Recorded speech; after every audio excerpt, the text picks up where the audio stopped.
Let's make Fit India. बच्चों को अक्सर सपनों में खोया हुआ या शून्य में निहारते देखा जाता है। वे बीच में बोलते बोलते रुक जाते हैं या किसी से बात करने पर जवाब नहीं देते। यह हमेशा ध्यान न देने या बेचैनी की वजह से नहीं होता। बचपन में कुछ तरह के दौरे बहुत छोटे और बार बार आते हैं। इन्हें पहचानना मुश्किल हो जाता है, जिसे छोटा दौरा या पेटिट मॉल भी कहते हैं। ऐसा बच्चों में बहुत आम है। इसमें बच्चा कुछ सेकंड के लिए पूरी तरह बेहोश सा या कहें तो शून्य में चला जाता है। इस दौरान बच्चा काम करते करते अचानक रुक जाता है, खाली खाली देखने लगता है। कोई बुलाए तो ध्यान नहीं देता, पलकें बार बार झपकता है। दौरा खत्म होते ही बच्चा बिल्कुल पहले जैसा हो जाता है, उसे याद भी नहीं रहता कि कुछ हुआ था। ये दौरा इतने छोटे और सामान्य दिखते हैं कि लोग इन्हें सपने देखना या दिन में ख्यालों में खो जाना समझते हैं। इसलिए माता पिता और शिक्षकों को बहुत ध्यान देने की जरूरत है। भारत में हाल के अध्ययनों के अनुसार लगभग 0.8% बच्चे और किशोरों को मिर्गी आती है। यह संख्या बहुत बड़ी है, इसलिए इन लक्षणों को जल्दी पहचानना और इलाज शुरू करना बहुत जरूरी है।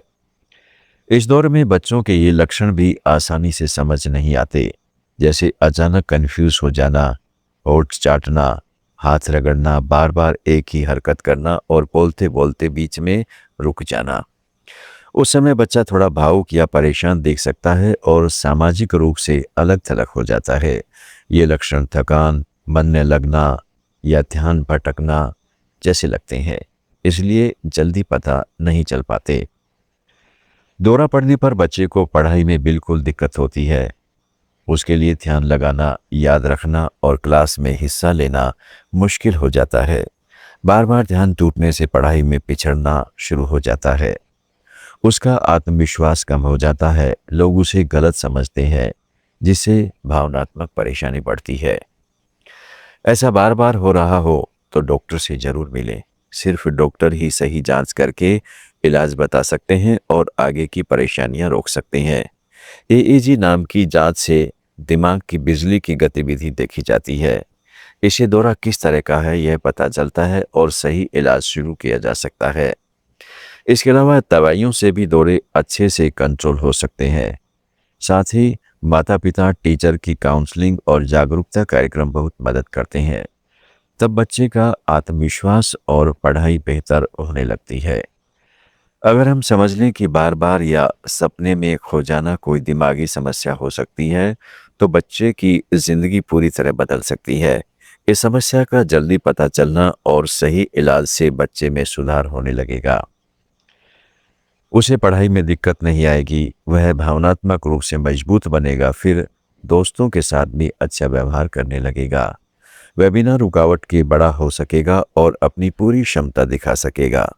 संक्षेप में, थोड़ा सावधान रहें, जल्दी मदद लें और बच्चे को सही सहारा दें। यही उसमें सबसे बड़ा फर्क डाल सकता है। एक नई स्टडी के अनुसार भारत में लगभग 40% लोग MASLD नाम की लीवर की बीमारी से प्रभावित हो सकते हैं। यह बीमारी पहले NAFLD कहलाती थी, अब इसका नाम बदलकर MASLD रखा गया है, यानी मेटाबॉलिक डिसफंक्शन से जुड़ी स्टेटोटिक लीवर डिजीज। इसमें लीवर में बहुत ज़्यादा वसा जमा हो जाती है, लेकिन यह शराब की वजह से नहीं होती। यह स्टडी द लेंसेट जर्नल में छपी। इसमें 7,700 से ज़्यादा लोगों की जांच की गई। ये लोग CSIR के 37 लेबोरेटरी से आए थे, जो पूरे भारत के 27 शहरों में है। इन लोगों में कर्मचारी, रिटायर्ड लोग और उनके जीवन साथी शामिल थे। स्टडी में पाया गया है कि कुल लोगों में से लगभग 47.8% को MASLD था। MASLD वाले लोगों का वजन ज्यादा या मोटापा था, लीवर में ज्यादा सख्ती और उनकी ब्लड शुगर ज्यादा निकली। उनमें कोलेस्ट्रॉल और सबसे बड़ा खतरा मोटापा है। इसके अलावा डायबिटीज, ज्यादा ब्लड प्रेशर और खराब कोलेस्ट्रॉल से भी MASLD का खतरा बढ़ता है। यह ज़्यादा बुजुर्गों यानी 60 साल से ऊपर वाले लोगों में या डायबिटीज वालों और बहुत मोटे लोगों में दिखा। भारत के अलग अलग शहरों में यह बीमारी अलग अलग पाई गई। केरल के तिरुवनंतपुरम में कम 27%, उत्तराखंड के रुड़की और मध्य प्रदेश के भोपाल में लगभग 50% और दिल्ली, बेंगलुरु, पुणे, हैदराबाद, चेन्नई जैसे बड़े शहरों में 20 का स्तर। कुछ जगहों पर फाइब्रोसिस बहुत ज़्यादा दिखा। वैज्ञानिक कहते हैं कि यह बीमारी भारत के लिए बहुत बड़ा खतरा है, खासकर बुजुर्ग, डायबिटीज़ वाले और मोटे लोगों में। यह दिल की बीमारी, डायबिटीज़ और लीवर की गंभीर दिक्कत को बढ़ा सकती है। इसलिए ज़रूरी है कि लोगों को इस बीमारी के बारे में बताया जाए। व्यापक स्तर पर जागरूकता कार्यक्रम चलाए जाएं, वजन कंट्रोल में रखा जाए, अच्छा खाना खाया जाए, रोज़ व्यायाम किए जाए, ब्लड शुगर, ब्लड प्रेशर और कोलेस्ट्रॉल की नियमित जांच होती रहे। अगर समय रहते ध्यान दिया जाए तो इस बीमारी को रोका जा सकता है और लीवर स्वस्थ रह सकता है। तंबाकू सुनने में भले ही छोटा शब्द लगे, लेकिन ये शरीर के लिए बहुत नुकसानदायक है।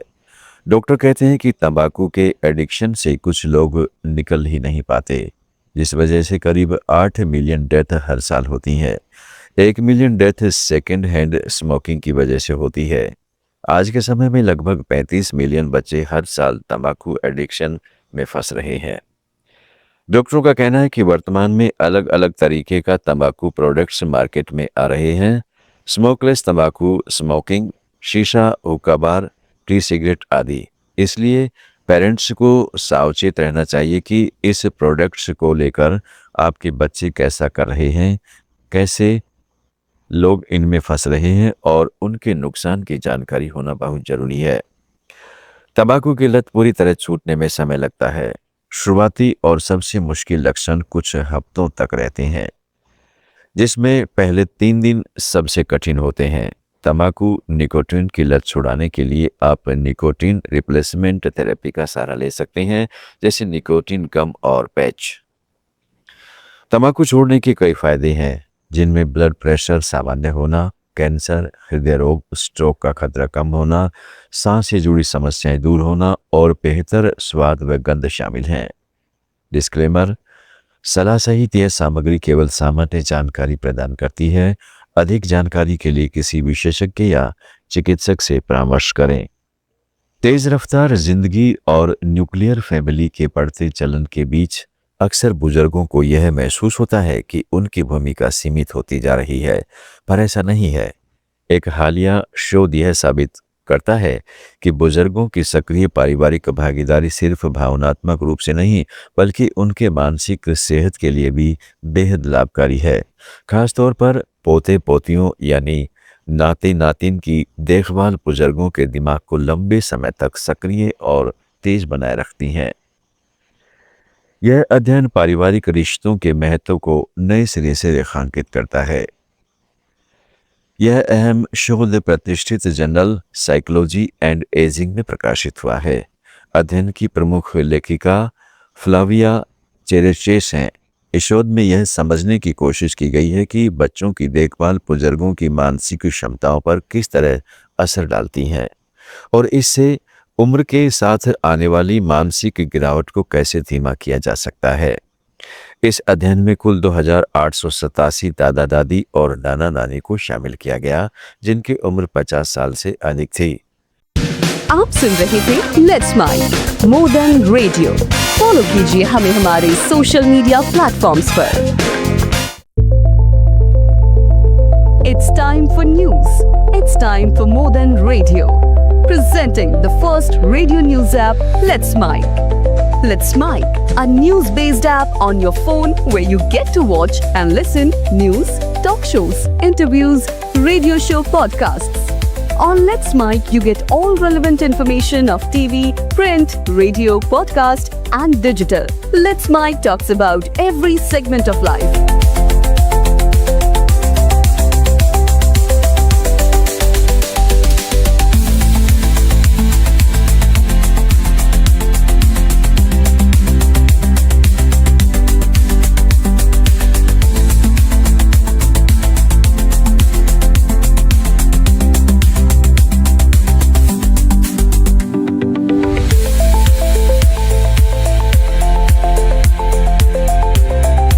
Download the app now from Play Store. Available both on Android and iOS mobile phones. Follow us on YouTube.